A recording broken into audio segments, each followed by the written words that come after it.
Olá pessoal, tudo bem com vocês? Então na última aula nós falamos um pouquinho sobre fluxo de caixa, então hoje nós vamos continuar falando sobre ele, né? Lembrando que o nosso módulo é rotinas administrativas. Administre o seu fluxo de caixa. Como será que nós podemos administrar um fluxo de caixa?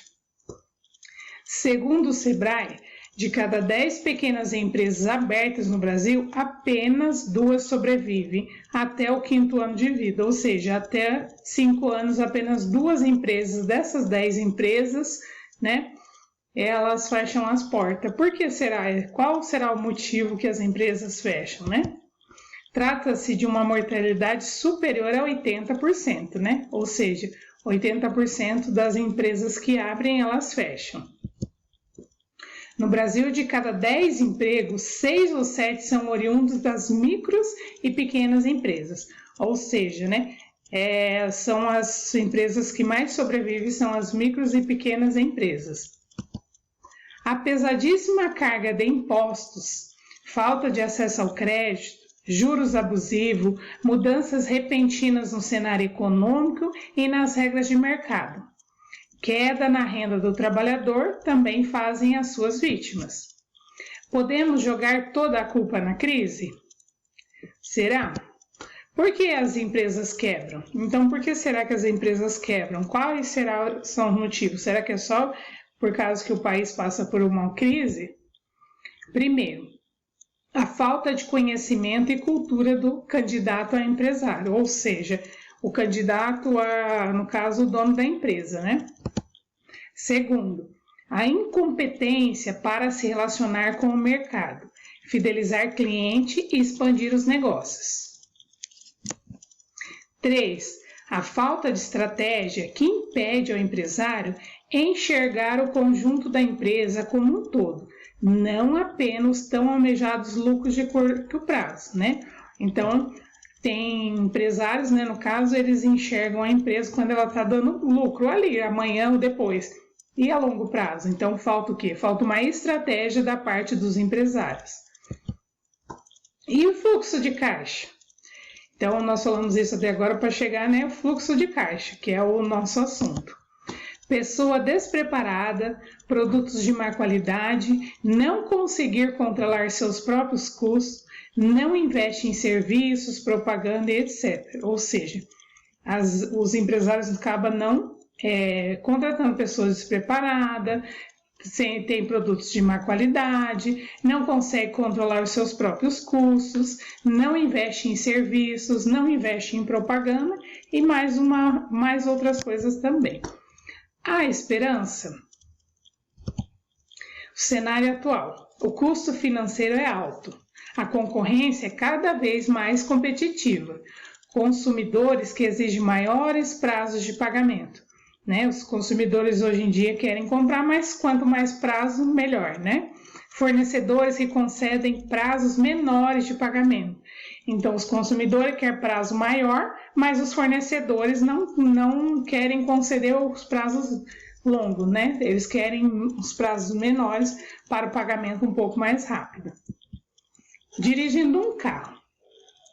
Através do painel de um carro é possível verificar a pressão do óleo, nível do combustível, temperatura do motor, velocidade, quilometragem, etc.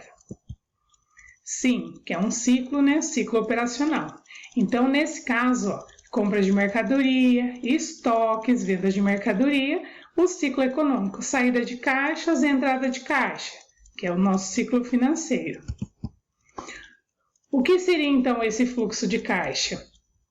É um controle financeiro que tem por objetivo auxiliar o gestor ou empresário a tomar as decisões sobre a situação do caixa da empresa. Ou seja, nós falamos aquilo lá tudo, né, só para dar exemplos, mas por quê? Para chegar aonde? No fluxo de caixa. O fluxo de caixa pode ser elaborado de duas formas: entradas, saídas de caixa projetado, entradas e saídas de caixa realizado, o que nós já abordamos algum desses assuntos mais detalhados. O que seria o fluxo de caixa? O fluxo de caixa é uma ferramenta de gestão operacional. Pode ser utilizado como uma ferramenta de gestão estratégica também. Então, esse fluxo de caixa, é uma ferramenta, no caso, para gestão operacional, ou seja, para o dono da empresa, né? E pode ser utilizado também como uma gestão estratégia, ou seja, que nós falamos lá no outro, é a empresa que era lucro, mas ela quer a curto prazo. Então, ela vai precisar de uma gestão estratégia através do fluxo de caixa para que ela sobreviva depois, né? Para que serve, né? O fluxo de caixa.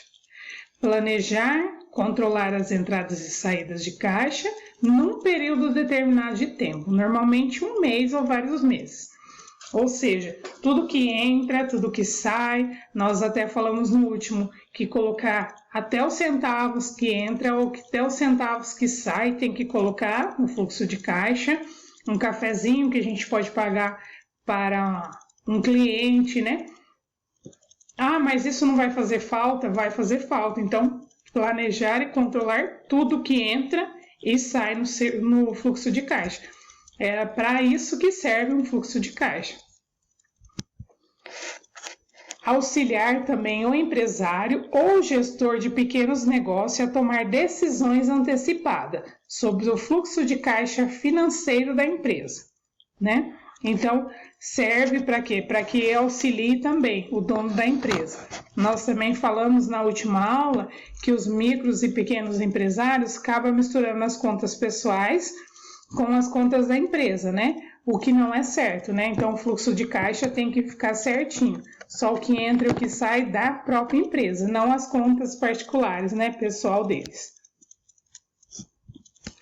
Serve também para demonstrar a situação do caixa da empresa de forma antecipada, permitindo eventuais ajustes quando necessário.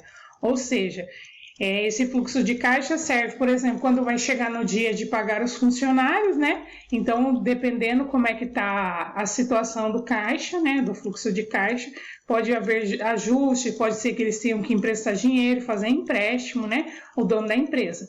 Então, essa situação do caixa é muito importante para isso também. Verificar se a empresa está trabalhando com aperto ou com folga financeira também é muito importante, né? Saber se a empresa ela está apertada, se ela está com dívida, se ela está com folga, se está sobrando dinheiro, o que ela deve fazer. Então, o fluxo de caixa também serve para o dono da empresa isso, saber se as coisas, a parte econômica da empresa está apertada, se está sobrando, com folga, se eles estão trabalhando com dinheiro sobrando, né? Então, para isso também serve o fluxo de caixa. Como elaborar o fluxo de caixa? Conhecer com detalhes o ciclo financeiro da empresa, prazo de pagamento e recebimentos. Então, assim, detalhes que nós falamos. No fluxo de caixa tem que ter detalhes de tudo, escrever centavo por centavo, o que entra, o que sai, para que é. Ah, gastei R$100, mas não coloca com o quê? Então, detalhes, tem que ter detalhes nos pagamentos, nos recebimentos. É muito importante essa parte dos detalhes. Controles. Todos os valores lançados no fluxo de caixa devem ser realistas. Então, aquilo que nós acabamos de falar, não adianta falar que eu gastei R$100 com o quê? Tem que ser realista. Ah, mas eu não lembro. Não, tem que lembrar porque entrou, porque saiu, então tem que lembrar de tudo. Então, tem que ser real, tem que ser realista, tem que ser verdadeiro para lançar lá no fluxo de caixa. Senão, na realidade, não precisamos ter esse fluxo de caixa, né? Movimentações que aumentam o caixa. Aperte o capital por parte dos sócios. Empréstimos bancários, financiamento, vendas de item imobilizado.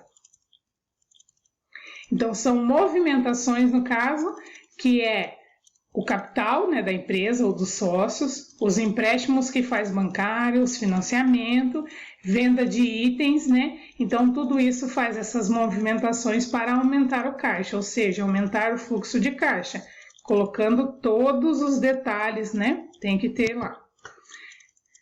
Vendas à vista e recebimento de duplicata, cheque predatado, fatura de cartão de crédito, outras entradas como juros recebidos de cliente e rendimentos de aplicações financeiras.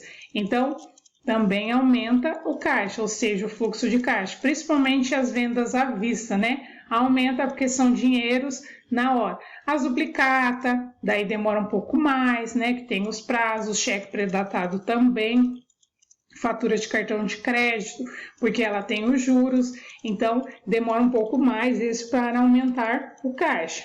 Mas tudo tem que ser bem detalhado no fluxo de caixa.